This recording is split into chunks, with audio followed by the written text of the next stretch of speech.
Nous allons maintenant procéder à l'ingestion, enfin qui est une traduction française de ingest, qui consiste en fait à récupérer proprement le contenu des cartes mémoire de nos différentes caméras et à les sécuriser en quelque sorte sur nos disques durs. Donc on voit qu'ici par exemple j'ai 3 caméras, un D600 qui est un DSLR, une FS700 Sony et une GoPro. Vous voyez qu'à l'intérieur en fait les structures ne sont pas des structures simples, c'est-à-dire déjà qu'il y a plusieurs sous-dossiers, et que pour un fichier vidéo, on a en fait ces 2 fichiers notamment qui sont associés, qui correspondent à des métadonnées, etc. Ça, c'est des choses qu'il faut bien comprendre, c'est-à-dire que quand on a 3 fichiers pour une vidéo, il ne faut pas se contenter uniquement de récupérer cette vidéo, sinon on perd des informations. Il faut proprement avoir l'ensemble des 3. De la même manière, par exemple sur la FS700, on aura uniquement cet aperçu-là, donc effectivement, il va falloir récupérer, non pas directement fichier vidéo par vidéo, puisque là, c'est pas possible, mais proprement l'ensemble de ce conteneur. Donc, une des méthodes consiste simplement, via l'explorateur de fichiers sur PC ou via le Finder sur Mac, à connecter nos cartes et à copier l'intégralité dans des sous-dossiers, comme on aurait pu le faire par exemple ici, dans notre dossier de tout à l'heure, dans les rushs, tuto cadreur 1 par exemple, et aller copier tout le contenu de la carte du D600 à l'intérieur de cette carte. Il y a des logiciels qui sont là pour ça, qui permettent aussi de le faire proprement. Adobe en a un, à savoir Prélude. Donc on va donc lancer pour voir comment fonctionne ce logiciel qui a été développé. Donc en fait, on arrive déjà sur cette fenêtre, nouveau projet, ça fonctionne de la même manière que pour tout à l'heure. Donc je vais le mettre ici dans mes projets et je vais l'appeler tuto.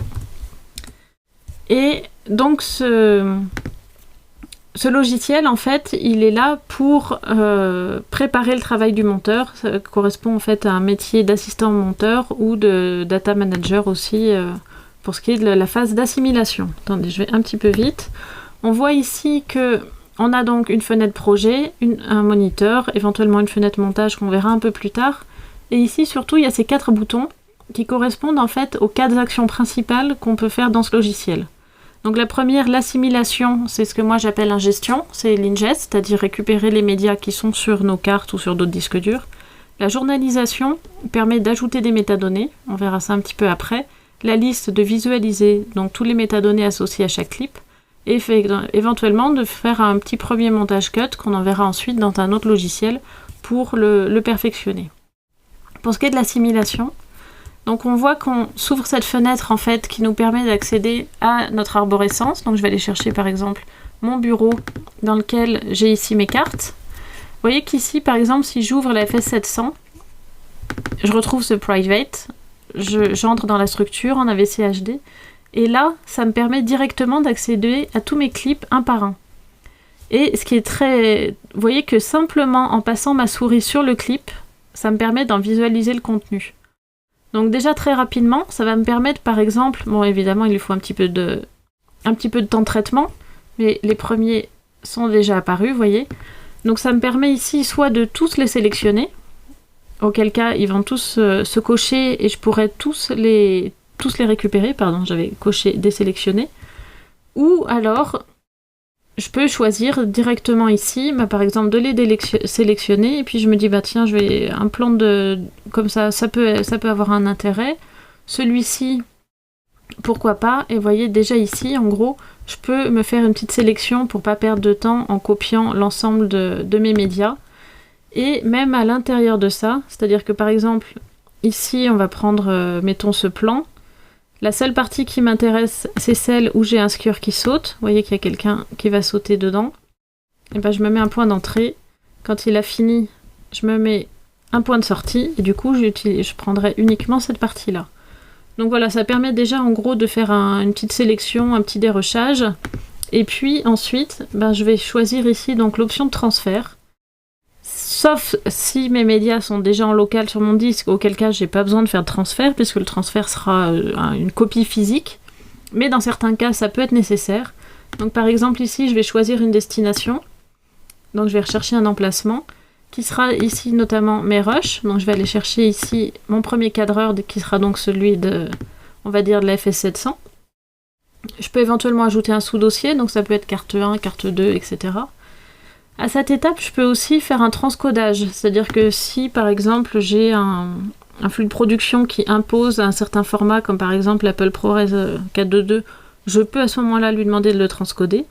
Mais Premiere Pro ayant la capacité de gérer la majorité des formats en natif, je pense que faire un transcodage est une perte de temps. Mais après, c'est à vous de voir si ça vous paraît nécessaire ou pas. On peut ici vérifier automatiquement pour être sûr d'avoir bien copié proprement l'ensemble de nos fichiers. Et puis, je peux m'ajouter une destination, c'est-à-dire faire la copie à la fois sur mon disque sur lequel je vais monter et sur un autre disque dur qui sera mon disque d'archivage, afin, en une seule manipulation, de m'assurer aussi d'avoir une copie de sauvegarde qui soit ailleurs. Je peux ajouter des métadonnées, mais je le ferai un petit peu plus tard, ou renommer les fichiers, qui est quelque chose auquel je tiens pas particulièrement, mais après c'est en fonction des méthodes de chacun.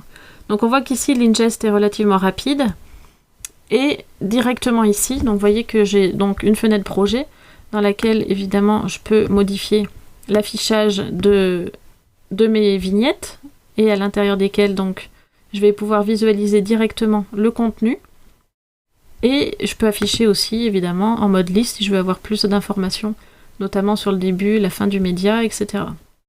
Vous voyez qu'il mémorise la date d'assimilation, ce qui fait que si je retourne sur la même carte, il saura lesquelles ont déjà été assimilées ou pas. Donc pour l'instant, ce qui va m'intéresser, moi, c'est de passer à la journalisation. Donc par exemple, on va prendre ce média-là. Vous voyez que je peux visualiser aussi évidemment comme avec une petite timeline ou en plein écran ici avec mes boutons de lecture arrêt. Les touches J, K, L qui sont communes à la plupart des logiciels que vous connaissez sans doute servent ici aussi. C'est-à-dire que quand j'appuie sur L, je lis en lecture normale. Quand j'appuie sur K, je mets en pause. Et J, je lis en marche arrière. Plus j'appuie sur J par exemple, plus la lecture en marche arrière va être rapide. Idem avec L, plus j'appuie sur L et plus la lecture se fera en accéléré.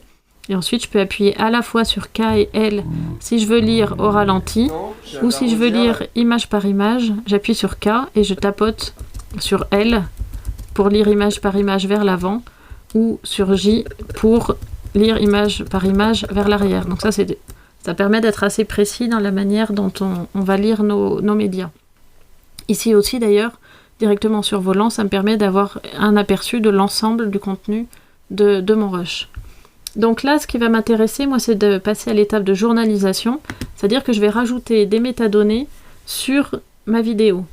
Donc vous voyez que ici, j'ai tous ces éléments que je peux utiliser, toutes ces marques. Donc je peux me créer ici un sous-clip, c'est-à-dire qu'au lieu de travailler sur l'ensemble de ce clip, par exemple, on va dire que ce qui m'intéresse commence ici, donc je vais me créer je vais prendre un autre exemple pour ça, ce sera plus pertinent. On va faire avec celui-ci, je vais me créer un sous-clip juste au moment où le skieur va passer. On va même espérer qu'il en passe un dans cette... Voilà, vous voyez ici, c'est très furtif. Le skieur arrive, donc là je vais me créer un sous-élément que je vais appeler saut, par exemple, ou un nom un peu plus pertinent, saut skieur bleu, par exemple. Bon, après ce sera pas son seul saut, j'imagine. Et à partir du moment où il a atterri, je vais me marquer un point de sortie. Donc le sous-élément, en fait, sera uniquement cette partie-là. Et ces sous-éléments, en fait, c'est des informations que j'ajoute à mon média. C'est-à-dire que pour qu'il soit pris en compte, soit il faut que j'enregistre, donc par exemple avec un commande S, soit si je vais cliquer sur un autre, lui à ce moment-là me proposera d'enregistrer si je ne l'ai pas fait. Vous voyez qu'un nouvel élément est apparu ici, qui concerne uniquement qui est un sous-élément du plan de tout à l'heure, et qui concerne uniquement la partie qui m'intéressait à l'intérieur de ce clip. Donc maintenant on va essayer une autre marque, qui est celle de commentaire. C'est-à-dire que là par exemple j'ai une interview, je vais pouvoir me rajouter un commentaire en fonction de ce qui est dit par exemple. Moi je m'appelle Gilles Bonnet. Donc là on voit que c'est les présentations des skieurs, donc je vais commencer un commentaire qu'on va appeler par exemple présentation. Voilà, présentation. On voit qu'il y a 2 skieurs, donc on va aller à la fin de sa présentation. Donc là lui il explique autre chose. Et le freestyle dans un environnement. Il explique en fait ce qu'est sa discipline. C'est le backcountry. Voilà, donc on va dire que là, ça reste sa présentation. Je mets un point de sortie et là, effectivement, j'ai sa présentation. On voit que là, il commence à parler donc de ce qu'est le freestyle backcountry.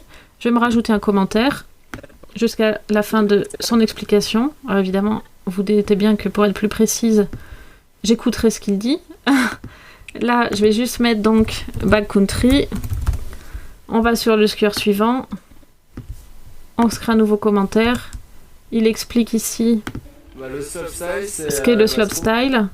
Donc on va aller jusqu'à la fin de son explication. Par exemple ici, on n'a pas besoin d'être très précis, puisque là on ne fait pas des sous-éléments. On fait juste ajouter ici des commentaires. Et je me retrouve ici à l'intérieur de mon interview avec directement ces 3 commentaires qui correspondent donc à 3 moments de mon interview. Ça peut être aussi par exemple si j'ai une action longue, je peux mettre un commentaire sur ce qui à mon avis est l'action la plus intéressante à l'intérieur de ce plan sans pour autant me créer un sous-élément.